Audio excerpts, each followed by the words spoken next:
রাজস্থানের যে লোকশিল্প বলে আর্কিটেক্ট, সেটাকে আমরা এবার আমাদের বাঙালি যে সংস্কৃতি বা বাঙালির যে একটা উৎসব দুর্গাপুজো, সেই দুর্গাপুজোকে বাঙালির মতন করে সেটাকে আমরা ফুটিয়ে তুলব।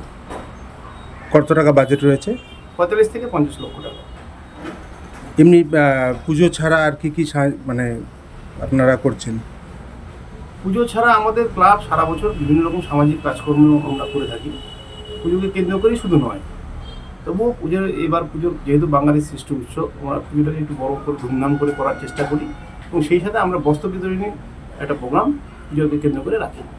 আপনারা কি সরকারি অনুদান পাচ্ছেন? হ্যাঁ, পাচ্ছি। সেটা দিয়ে কি কিছুটা পুজোর কাজে সাহায্য হচ্ছে? হ্যাঁ, অবশ্যই অবশ্যই অবশ্যই। সরকারি যেই টাকাটা আমাদের রাজ্য সরকার মাননীয় মুখ্যমন্ত্রী যেটা দিচ্ছেন আমাদেরকে, সেটা আমাদের অনেকটাই হেল্প হয়।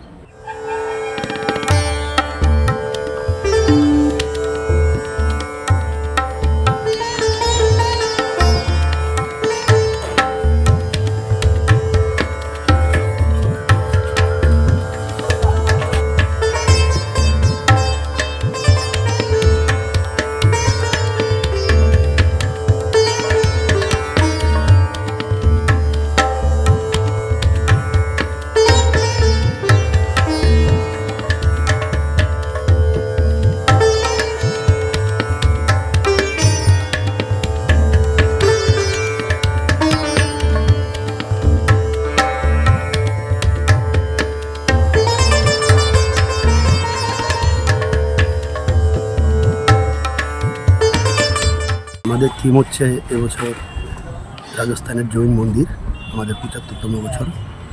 লাইট রয়েছে চন্দননগরের এবং অনেক সজ্জায় চন্দননগরের লাইট, আর হচ্ছে আমাদের নবদ্বীপ থেকে এই জৈন মন্দিরের যে করতেছে ওনার নবদ্বীপ বাড়ি, যেটা আমাদের 40 ছিল, কিন্তু এখন বিভিন্ন রকম খরচাপাতি হয়ে যাওয়াতে বাজেটটা একটু বেড়ে যাবে।